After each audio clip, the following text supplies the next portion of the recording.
So ionic equations are something that crop up in a number of different topics in A-level chemistry. So they're quite a sort of fundamental and important concept. So it's important we appreciate how they work.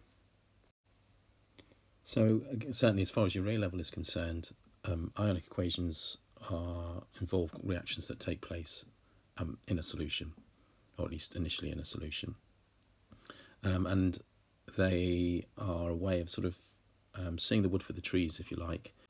This is because when we normally write a conventional reaction equation, it isn't necessarily the case that everything that features in that equation is actually taking part in the reaction. So ionic equations are just focusing on those things that are involved in the reaction. And as part of that, knowing the state symbols is extremely important. It's going to be very, very helpful for us in deducing or working out the final ionic equation. So we're going to go through an example quite slowly, like step by step, and then I'm going to work through examples using the same steps, but all on one sort of slide at a time, or one screen at a time. So for us to have a chance of correctly identifying the ionic equation for a reaction, we first of all need to be sure we have a fully balanced equation and that we have the state symbols. So we're just going to do a simple neutralization equation to start with. So we've got hydrochloric acid reacting with sodium hydroxide. They are both solutions, so that's why we've got the aqueous state symbol. And if you remember from GCSE, if you react an acid and an alkali, and the hydrochloric acid is obviously the acid, and the sodium hydroxide is an example of an alkali, they react to form a salt and water. So in this particular reaction, we get sodium chloride produced and water.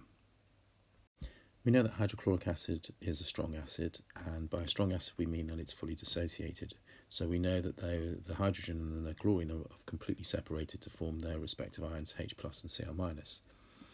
Sodium hydroxide, if we look at that, the formula of that, and we think about it, we can see that it's an ionic compound.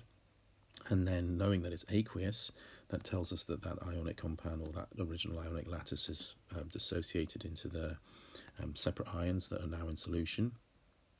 Sodium chloride, again, is aqueous here, so that's telling us again that the sodium ions and the chloride ions are actually separate from each other. There is no giant lattice because there's the ionic compound, if it is really a compound, but let's just leave that for the moment.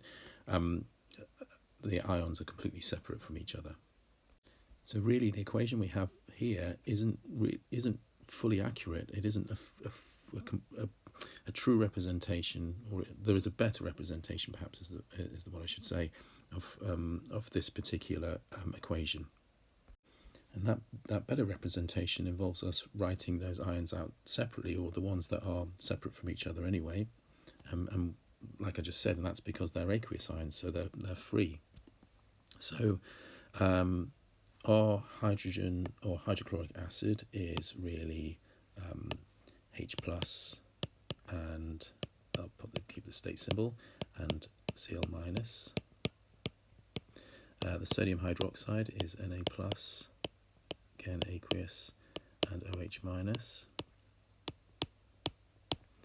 And then we are making we're making sodium chloride, but that sodium chloride was aqueous, and our chloride aqueous, and then we have water. So really our reaction mixture is H plus ions, chloride ions, sodium ions, hydroxide ions, and our product is also a mixture of sodium ions and chloride ions in water. Now, if this was a mathematical expression, one of the things that you would be looking always to do with mathematical expressions is to simplify. And to simplify, one of the things that you might do is you might cancel out terms that appear on both sides of the equation, and that's exactly something that is the case here. We have Cl minus on both sides of the equation, and we have Na plus both sides as well. So we're cancelling out the ions, we're simplifying the equation. They are called spectator ions. That's because they are not taking part in the reaction. They are in effect watching the action happen, watching the H plus and the OH minus react to form water. So our original equation was hydrochloric acid plus sodium hydroxide formed sodium chloride plus water. But the reality was that actually what was happening, and the only things that were happening, was H plus was reacting with OH minus to form water. And that is our ionic equation. And if you remember from your GCSE, I'm pretty sure you would have learned at some point when you did reactions of acids that the ionic equation for neutralization of an acid and an alkali was H plus OH minus goes to H2O. You identified an acid from the presence of OH minus ions, and you recognized something being an alkali from the presence of hydroxide ions. So let's look at another neutralization reaction, another example. Okay, so here we've got potassium hydroxide reacting with sulfuric acid to form water and potassium sulfate. So as before, we know that potassium hydroxide is an ionic compound, so as it's aqueous, that means those ions have separated. So in reality, what we actually have in the reaction mixture are 2K plus ions and 2 hydroxide ions. We know that sulfuric acid is a strong acid, which means that there's a complete dissociation or full ionization. It's got 2 hydrogens, so it's going to make 2 H plus ions. And we get then the sulfate ion. This is where you need to remember the charges on your ions, particularly that's a polyatomic ion, that's an ion made up of many atoms. Makes 2 waters, so that is a covalent compound, so there's no dissociation there, so it's still 2H2O. And then we've got potassium sulfate, which is an ionic compound, but it's aqueous, so those ions are separate from each other. So we have 2K plus, and we have our sulfate ion again. So we look at that. So that's the reality of the reaction mixture and the product mixture as well. So we look at that and we think about, well, how can we simplify? So we've got 2 potassiums on both sides, so we can cancel those out. And we've got sulfate on both sides. Okay, so that means that our equation is in fact 2H plus aqueous plus 2OH minus aqueous goes to 2H2O. And we can simplify that further because there's a common factor of 2. So really our reaction is H plus OH minus is the water, which is exactly the same ionic equation as we had with the previous reaction, which was hydrochloric acid and sodium hydroxide. And hopefully this allows you to appreciate why it was that you were being told that H plus OH minus goes to H2O was the ionic equation for neutralization for an acid and an alkali, because it doesn't matter what alkali I use, and it doesn't matter what strong acid I use, I'm going to get the same ionic equation at the end. I'm going to get H plus and OH minus goes to water. Okay, so here's a different reaction. So we have sodium carbonate. Now all group 1 ionic compounds are soluble in water, so that's why I know that sodium carbonate is aqueous when added to water. And then I'm reacting it with nitric acid, and that is going to form our salt, which is sodium nitrate. It also forms water, and carbon dioxide is produced. So if we were to observe this reaction, we would observe effervescence or fizzing, because when we added the sodium carbonate and the nitric acid together, carbon dioxide was produced, and we can see there's a state symbol G, which tells us it is the gas. So we would see the bubbling or effervescence. That would be the release of that carbon dioxide. Okay, so the next thing we should do is represent the equation more accurately, i.e. if there are ions separate from each other, they should be written as such.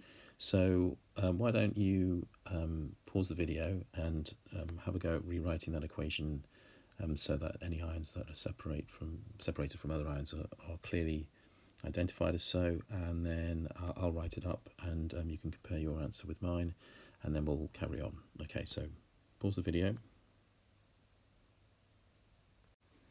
Okay, so there are the ions separated out appropriately. So now the next thing to do would be to cancel out any ions that appear on both sides. So would you like to pause the video and have a go yourself at doing that? And then I'll show my answer. So the sodium ions cancelled out and the nitrate ions cancel out.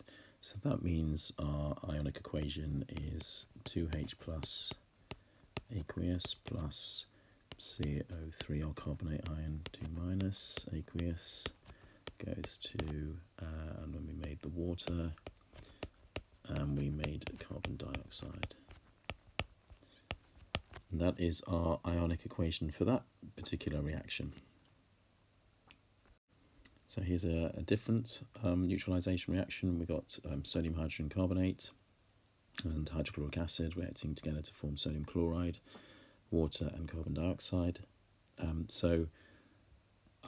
Why don't you pause the video, have a go at deriving the final ionic equation, and then I'll talk us through it.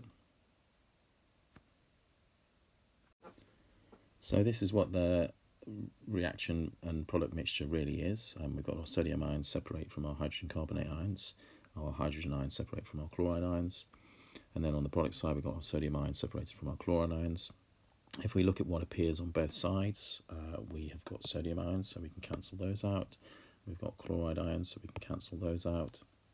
And that will leave us now with our ionic equation, which is going to be H plus aqueous plus the hydrogen carbonate, so HCO3 minus, aqueous, and the products are water and carbon dioxide. So again, we're focusing, just to reiterate, with an ionic equation, we're focusing on the substances or species that are taking part in the reaction, where something is actually happening to them. Okay, so this is a different type of equation. This is not a neutralization equation. This is a reaction between barium chloride and potassium sulfate, where our products are barium sulfate and potassium chloride. If you did the triple chemistry GCSE, you may remember in the chemical analysis topic that you could test for the presence of sulfate ions using barium chloride. And if sulfate ions were present, you got a white precipitate, and this is an example of that. So let's start by writing the reaction and product mixtures as they truly are. So why don't you pause the video and have a go at doing that, and then see how it compares with my answer. Okay, so hopefully that's what you got. Now, this is another example where the state symbols are actually very important if we're to write that equation that we've just done. So the barium sulfate on the right has the state symbol S, so it's a solid, so it's an ionic lattice. That means those ions are not separate from each other, so we cannot write barium 2 plus completely separately from the sulfate 2 minus on the right hand side, because they are not. They are chemically bonded together, and so we need to make sure that's clear from our when we write our equation. So if we're looking about what we can cancel on both sides, we can cancel the chloride ions and we can cancel the potassium ions, and that's it.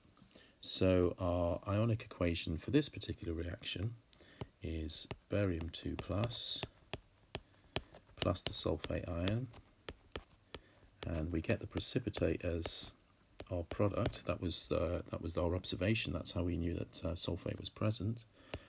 So we get barium sulfate, and we put the solid there as well. So ionic equations aren't just about neutralization reactions. That's another thing to stress here. And then here's our final equation that we're going to look at in this video. Again, it's not a neutralization equation. It is something that you may have done if you did the triple GCSE chemistry course, because in the chemical analysis you also did identifying the presence of different halide ions. So here we're going to have a bromide ion. So again, why don't you start by writing how you think, writing a more accurate version of this equation involving the ions and whether they're separate from each other. So pause the video and have a go at doing that. So there we go. Going to cross out any ions, same on both sides. So potassium is, and the nitrate is. Again, because we knew from our state symbol of a solid that we had silver bromide as a single substance on the right hand side. And so we're left with our final ionic equation of Ag plus aqueous plus Br minus aqueous, and then they form the precipitate silver bromide, which you judged to be cream. That was the way that you identified it being a bromide ion that was present, and that is our final ionic equation. And these examples that we've done, whilst it might not be potassium bromide, the ionic equations themselves are going to feature, they're going to feature it during your A-level course at different points. So hopefully this has helped you understand what an ionic equation is and how you might derive one from first principles. Of course, to be able to write the fully balanced equation in the first place, you need to understand how to derive the correct formulae of the substances.